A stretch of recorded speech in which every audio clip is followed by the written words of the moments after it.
शरीर पर गमछा, सिर पर टोपी और बिहारी लुक में राहुल गांधी ने इस बार चुनावी अभियान में पूरी ताकत झोंक दी है। कवायद है बिहार में कांग्रेस को सत्ता के दरवाजे तक पहुंचाने की। राजद बड़े भाई की भूमिका में है और कांग्रेस छोटे भाई की रोल में नजर आ रही है। लेकिन महागठबंधन में राहुल गांधी इस वक्त फ्रंट फुट पर खेलते नजर आ रहे हैं।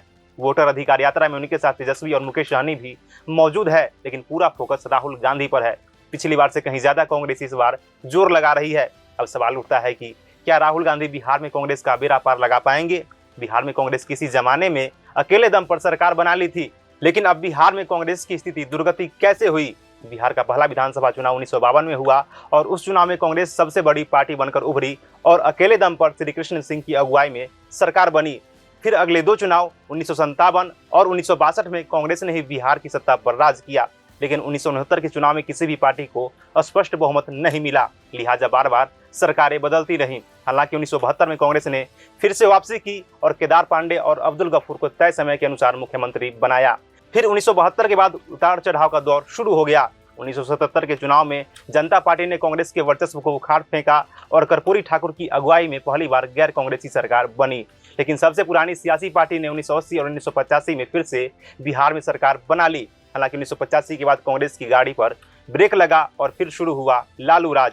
साल 2000 तक बिहार में राजद की सरकार रही। फिर जेपी के आंदोलन से तब कर निकले नीतीश कुमार ने बिहार से लालू राज को खत्म करने की ठानी और 2005 में नीतीश कुमार भाजपा के साथ मिलकर चुनाव लड़े और जीत गए। इसके बाद से न ही कांग्रेस और न ही राजद कभी अकेले दम पर बिहार में सरकार बना सकी। हालांकि 2015 और 2022 में नीतीश कुमार महागठबंधन में चले गए। उस समय कांग्रेस भी सरकार में शामिल रही, लेकिन छोटे भाई की भूमिका में।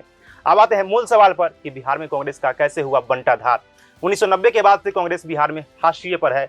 बिहार में कांग्रेस का इतिहास शानदार रहा। 1952 से 1985 तक कांग्रेस ने बिहार में एक छत्र राज किया। श्री कृष्ण सिंह, विनोदानंद झा, जगन्नाथ मिश्रा जैसे नेताओं ने कांग्रेस को बिहार की सियासत का पर्याय बनाया। लेकिन 1990 में लालू प्रसाद यादव और मंडल आयोग की लहर ने सामाजिक समीकरण बदल दिए। लालू की रणनीति ने पिछड़े वर्गों और अल्पसंख्यकों को एकजुट किया और कांग्रेस का वोट बैंक खिसक गया। 1990 में जनता दल ने सत्ता हथियाई और कांग्रेस हाशिए पर चली गई। कांग्रेस के सत्ता से बाहर होने के बाद कोई बड़ा चेहरा सामने उभर कर नहीं आया।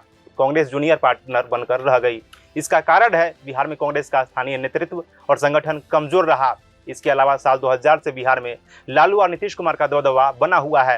राजद और जदयू ने सामाजिक समीकरणों को अपने पक्ष में किया। इसके अलावा राहुल गांधी पर बिहार से कटे होने का आरोप लगता रहा है। उनकी गैर मौजूदगी ने पार्टी को नुकसान पहुंचाया है। अब 2025 में राहुल गांधी ने बिहार में नया जोश भरने की कोशिश की है। उनकी वोटर अधिकार यात्रा जो 17 अगस्त 2025 को सासाराम से शुरू हुई 1300 किलोमीटर की यात्रा होगी, जो सीमांचल, मिथिलांचल और मगध जैसे क्षेत्रों से गुजर रही है। इस यात्रा में राहुल ने जाति जनगणना और वोट चोरी जैसे मुद्दों को उठाया, जो बिहार के पिछड़े, दलित और अल्पसंख्यक वोटरों को लुभाने की कोशिश है। उनकी रणनीति दलित, पिछड़े और अल्पसंख्यक वोटरों को साधने की है। अगर कांग्रेस महागठबंधन में ज्यादा सीटें हासिल कर लेती है और संगठन को मजबूत करती है, तो वह बिहार में अपनी खोई हुई जमीन को वापस पा सकती है।